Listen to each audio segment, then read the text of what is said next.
E aí, beleza? Meu nome é Glauber, sou graduado em licenciatura plena em História pela UX. Estou atualmente cursando minha segunda licenciatura em Geografia. Possuo também um curso de Ciências Políticas pela Veduca, em parceria com a USP. E estou concluindo agora também o meu curso de docência EAD. Então, essa aula aqui que eu vou repassar para vocês é baseado numa instrução que eu já realizei um tempo atrás, não nesse formato assim EAD, foi presencial. Então eu dei uma adaptada aqui para poder ficar em melhor compreensão assim, mesmo eu não estando presente, mas pelo menos pelo meu a minha explicação aqui, pela o auxílio de animações gráficas aqui, eu acredito que vai ficar bem acessível o conteúdo e bem fácil de assimilar aqui. Então o tema é Guerra da Cisplatina, também poderíamos chamar de a formação da República do Uruguai. Está dentro do contexto de história do Brasil, né? Brasil Império. Então a Guerra da Cisplatina ocorreu entre 1825 e 1828. Foram praticamente quase que 3 anos de conflito. Vale sempre ressaltar, principalmente quando é um conteúdo de história, né? Se ir diretamente ao ponto, assim, certeira a dúvida, questionamento. Então, eu sempre gosto de ressaltar um pouco antes, né, do que aconteceu, os antecedentes, o que aquilo aconteceu, como estava a situação do mundo naquele período, né. É uma forma da gente tentar compreender melhor o que causou, o que resultou no assunto em si. No caso nosso, que é a Guerra da Cisplatina. Então, os antecedentes: 1680, explorador português Manuel Lobo funda a colônia do Sacramento, território onde hoje se localiza o Uruguai. A gente tem uma gravurinha. 1776, criação do vice-reino do Rio da Prata pelo espanhol Pedro de Cevallos. A colônia do Sacramento passa para o domínio espanhol. Então, a gente tem aqui a imagem do Pedro de Cevallos, né? E ali uma gravura, né, da América do Sul, bem da região da Argentina, ali com o sul do Brasil, o que era domínio português e o que era domínio espanhol. Naquele período, o que formava esse vice-reino do Rio da Prata, que era um conglomerado entre Bolívia, Chile, no caso hoje, a gente teria Bolívia, o Chile, o Paraguai, o Uruguai e a Argentina, todos seriam uma só província, né? No caso, uma colônia do Reino Espanhol, era um vice-reino. Entre 1806 e 1807 ocorreram as guerras napoleônicas e esse conflito não se limitou somente à Europa, também veio atingir a América, América do Sul, principalmente porque os países, as metrópoles, né, no caso, né, tanto Portugal quanto Espanha, estavam envolvidos no conflito europeu e isso acabou ocasionando um conflito viesse para o continente americano também, principalmente na Espanha, né, que ela era aliada da França napoleônica. E como a Inglaterra e outros países eram contrários à França, né, o bloqueio naval não se limitava somente ao continente europeu, né? Havia também onde houvesse aliados, onde houvesse a manutenção, o fornecimento de recursos para alimentar a máquina de guerra francesa. A Inglaterra via como uma estratégia, né, bloquear e impedir que qualquer recurso chegasse ao seu destino. No caso aqui, a colônia espanhola também foi afetada por esse bloqueio. Portugal, nesse meio tempo, ainda era considerado neutro. Entretanto, mesmo que houvesse esse bloqueio duplo, né, um bloqueio que a Inglaterra, por sua vez, não deixava que uma outra nação fornecesse suprimentos, comercializasse com a França. E ao mesmo tempo a França também estipulou um bloqueio onde nenhuma nação poderia comercializar com a Inglaterra. Entretanto, Portugal ignorou esse bloqueio e continuou comercializando com a Inglaterra. Napoleão, então, ao saber disso, decidiu duramente invadir Portugal e como não tinha a possibilidade de realizar uma invasão anfíbia, que a marinha inglesa era muito superior a, a marinha francesa, só haveria a forma de invadir por terra. E sendo assim, teria que invadir atravessando a Espanha. E a Espanha apoiou. A Espanha totalmente deu apoio, tanto de passagem quanto apoio de material e humano, para que houvesse essa invasão de Portugal. Então, em 1808, a França Napoleônica, com auxílio da Espanha, ocupa Portugal e a família real foge para o Brasil, com apoio da Inglaterra. Entretanto, curiosamente, né, no desenrolar dos fatos, em 1810 a França invade a Espanha. Napoleão secretamente já havia planejado, né, uma conquista da Espanha, visto que vários fatores influenciaram, né, a questão da Espanha mesmo. Ela era uma aliada, mas não era. Ela tinha meio que uma função neutral, assim. Ela até forneceu certo apoio comercial e até o apoio da passagem do exército francês para a conquista de Portugal. Napoleão se aproveitou disso, ele era um grande estrategista, né, e viu que era a fragilidade do governo espanhol podia pender para o lado inglês. Então ele não pensou duas vezes e conquistou a Espanha. Ao passo que isso acontecia na Europa, né? As colônias espanholas, aproveitando a queda da metrópole, dão início a inúmeros levantes visando sua independência. Então o circo começou a pegar fogo. Em 1811, José Gaspar Rodrigues Francia declara a independência do Paraguai. Então a primeira nação sul-americana independente foi o Paraguai. Em 1815, o rei Dom João eleva a colônia brasileira a Reino Unido de Portugal e Algarves, ao passo que se extingue o vice-reino do Rio da Prata, dando lugar à Liga dos Povos Livres sob a administração de Juan Manuel Artigas. Por que Dom João elevou a colônia brasileira, Reino Unido de Portugal e Algarves? Principalmente pelo fato de que ia ser muito feio, né? Um rei, né? Um monarca vivendo numa colônia, né? Visto que Portugal tinha sido capturada, então ele levou a colônia a Reino Unido, tornou-se um anexo de Portugal. Só antes de começar o conflito, vamos dizer que teve um espaço-tempo de 10 anos. Nesse espaço-tempo terminou-se as guerras napoleônicas, né? As guerras napoleônicas acabaram, as nações sul-americanas garantiram sua independência, né? Dentre elas o Brasil, e muitos falam que não foi uma independência conflituosa, né? Foi uma independência pacífica. Na verdade, houveram vários conflitos, derramamento de sangue entre brasileiros e portugueses em várias regiões do Brasil. Portugal só reconheceu essa independência do Brasil através de um ressarcimento, né? E quando Dom João deixou o Brasil, né? Quando Portugal foi retomada, né? Ele esvaziou os cofres brasileiros, apenas com Dom Pedro I. E até chamou Dom Pedro I para voltar para Portugal. Dom Pedro I recusou, né? Há vários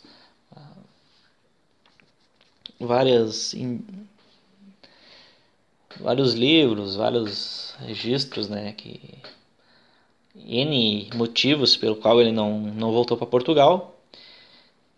E o Brasil teve que pagar, então, um tributo, uma satisfação para Portugal, né?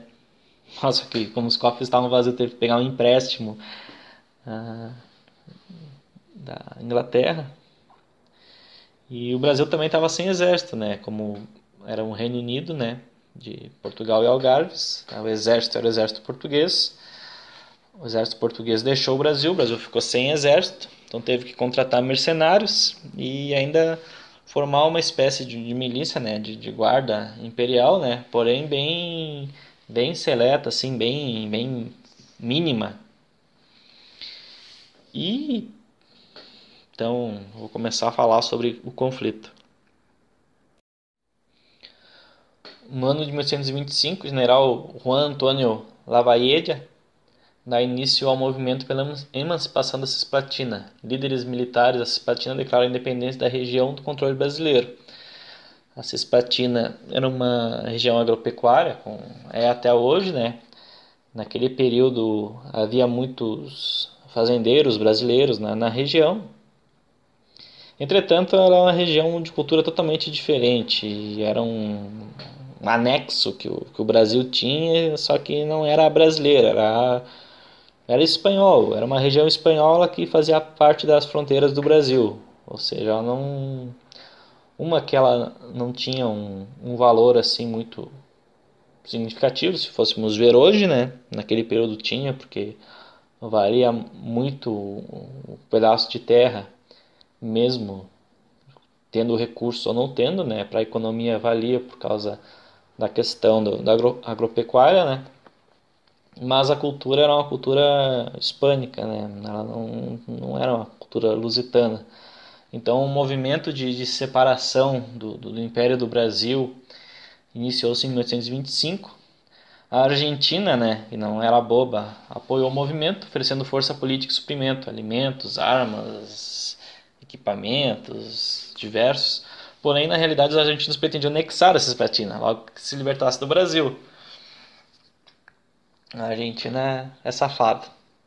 Reagindo à revolta, o governo brasileiro declarou guerra à Argentina e aos colonos descontentes em 10 de dezembro de 1925. Os brasileiros não apoiaram este conflito, pois sabiam que o governo aumentaria os impostos para financiar a guerra. Como eu falei, o Brasil estava falido. Não é que estava falido, é que não tinha dinheiro e estava devendo dinheiro. E guerra custa.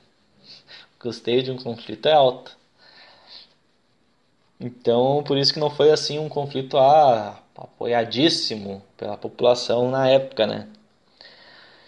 Significativamente, recebiam o batismo de fogo dois militares, que seriam os maiores palatinos da Força Terrestre Brasileira, né? Tenente Luiz Alves de Lima e Silva, que era ajudante do Batalhão do Imperador, sítio da capital baiana, e Manuel Luiz Osório, que assentou praça 1º de maio de 1923. A tropa de cavalaria da Legião de São Paulo integrava as forças de que o general Lecor dispunha para impor o sítio de Montevidéu. Luiz Alves tinha 20 anos e Osório apenas 15. São dois grandes generais da história do Brasil, né?